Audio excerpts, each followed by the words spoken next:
nose.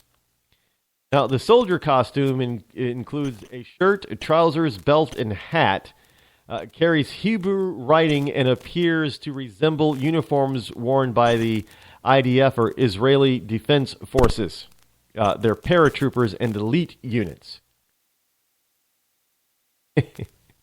Now, what the real problem is that Walmart promoted this by having a photo which showed a young boy wearing the costume, the full costume, and posing with a toy gun while pointing at the camera.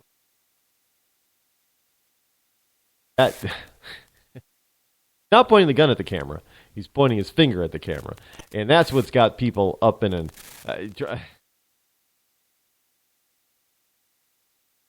oh, my goodness. What else are we going to complain about? You know, you can have these absolutely scary, horrific, Satan-worshipping, Satan-loving types of costumes, and nobody's going to bat an eye about that because that's Halloween, right? Oh, but my God, you have a soldier costume from the Israeli Defense Force, and the whole world is going to hell in a handbasket. Again, you know, I know I say this a lot, but folks, you can't make up this stuff.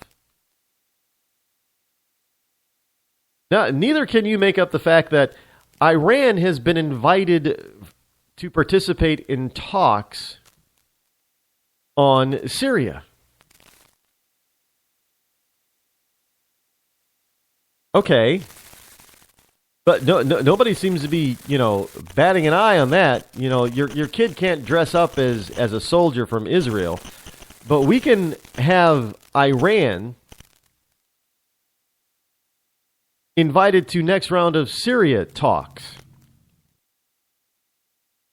Iran has been invited to participate for the first time in international talks over Syria's future, U.S. officials said. A shift in strategy for the United States and its allies as they seek to halt the 4-year civil war and eventually ease President Bashar Assad out of power. Well, is Obama paying attention to Putin? Because Putin is saying that Assad's staying in power. That's why he's there. Putin says that we're not going to have another political vacuum like the U.S. created in Iraq. He's going to prop up Assad, become Assad's buddy. Iran is on the side of Assad. Don't think that they're not. And so now Obama's inviting Iran to participate in international talks to help decide the fate of Syria when Obama says that he wants Assad to go, but Iran wants Assad to stay. Is that another one of those? Did he go to the University of Michigan? That makes absolutely no sense whatsoever. I'm beside myself trying to figure out even the lack of logical thought in this. See, let me lay this out. You have the Obama administration, the United States, basically.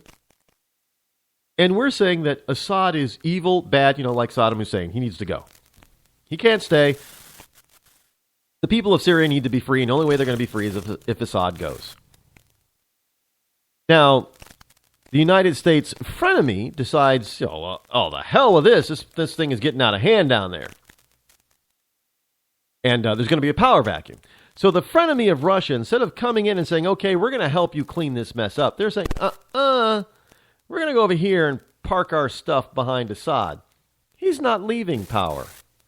He's going to stay. Well, Obama's like, well, no, you can't be attacking the rebels, because, Assad's got to go. And Putin's saying, no, he's staying. Well, okay, all right, this is what I'm going to do then, Putin. I'm going to invite Iran to the talks. Now, everybody on the planet knows that Iran sides with Assad and that they're cozying up to Russia. How How is bringing Iran in going to help the case for the U.S. to get rid of Assad? It's not. This is what I don't. If this, and I believe that for whatever reason, Obama does want Assad to go. Because I guess he's not in the Muslim faction that Obama wants to back. But I don't fully understand. I don't understand at all why the hell you would bring somebody in who is going to be against what you want. Do you think that Iran is going to love us? That must be it. Hey, Iran's going to like us more if we invite them in. So they're not going to build nuclear weapons, and they're not going to use them against us. Yeah, that's it. That's what we'll do. We'll invite them, just so we get friendly. Yeah, how did the friendliness work with Russia and China? It didn't work. Oh, by the way, speaking of China, got a story here. China isn't scared to do battle with the U.S. Nope, not at all. And the reason is because China's military has been vastly advanced and built up with cloned weapons. In other words, stolen technology.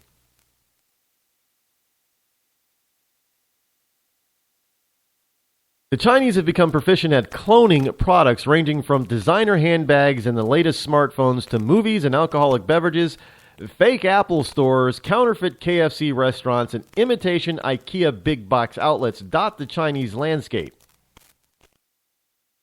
They have even built an entire replica of European towns. Now, some Western observers believe this cultural attitude towards imitation is rooted in Confucianism, where followers traditionally learned by replicating masterworks and then try to improve upon them.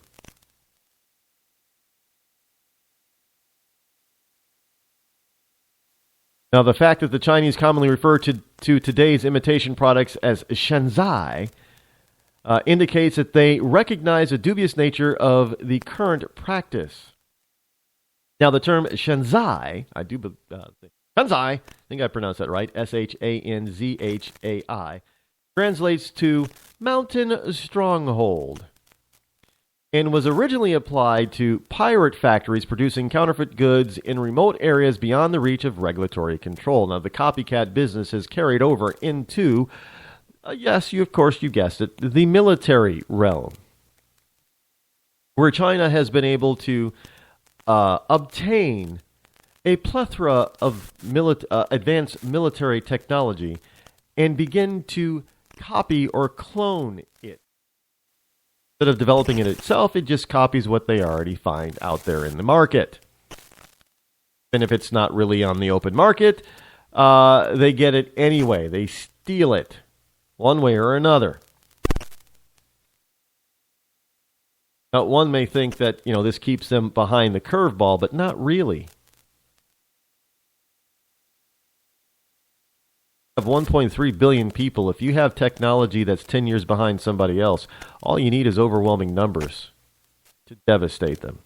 I've been warning and telling people about this for years. The whole notion that, our technology is so superior to China, we can take out 20 of their aircraft for every one of ours, and we got enough of that to take down their entire world's largest air force. Yeah, but that's when their technology was 25 years behind ours. Now they're about 10, if that. So it makes things a little bit more difficult. And this whole notion that, Russia, they didn't have the money to spend on the military. And, well, I guess we're seeing with their exercises down in the Middle East and Syria that, Russia's technology is not as outdated as we once thought.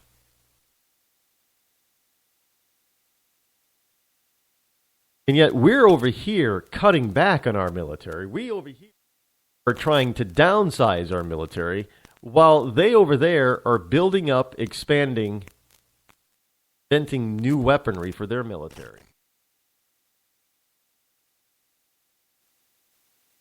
And then you add to that that they're more than willing to use it, as Putin has already a number of times.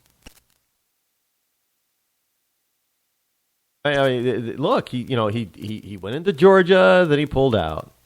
Then he went into the eastern Ukraine, hasn't pulled out.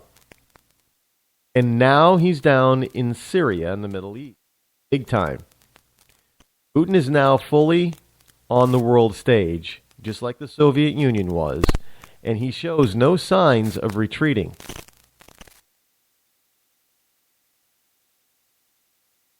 Just saying.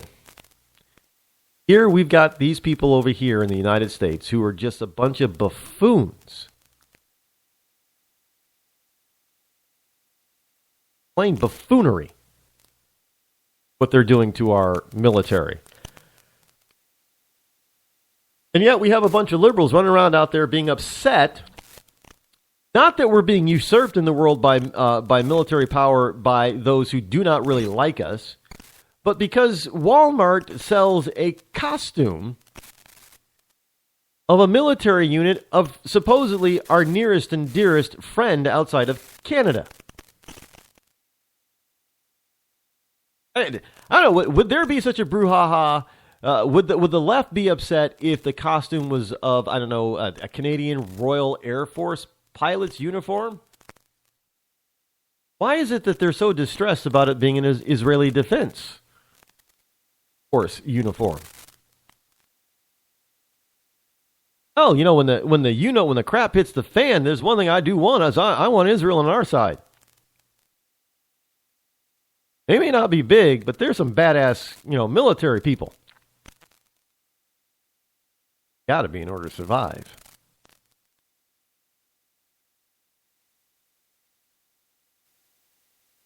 But we're not. Nobody's upset that China's military is built with cloned weapons. Why a lot of their stuff looks like ours.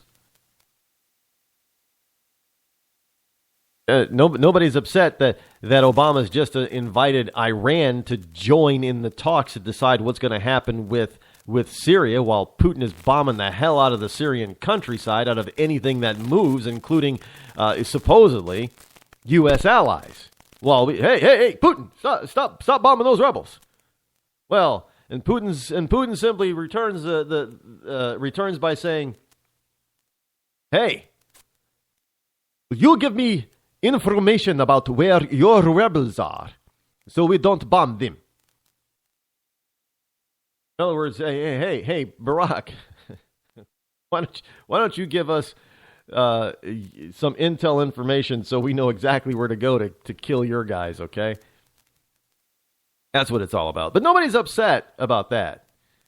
They're just upset about Walmart selling a stupid kid's costume, while kids on college campus believe that conservatives do not have the right freely. I know, none of it makes any sense, folks, but we'll try again. When our water heater broke down last month, it was a nightmare. It took 5 hours. I don't know where that came from. But until then, folks, we will see you again tomorrow. Have a good one. I'm Rod.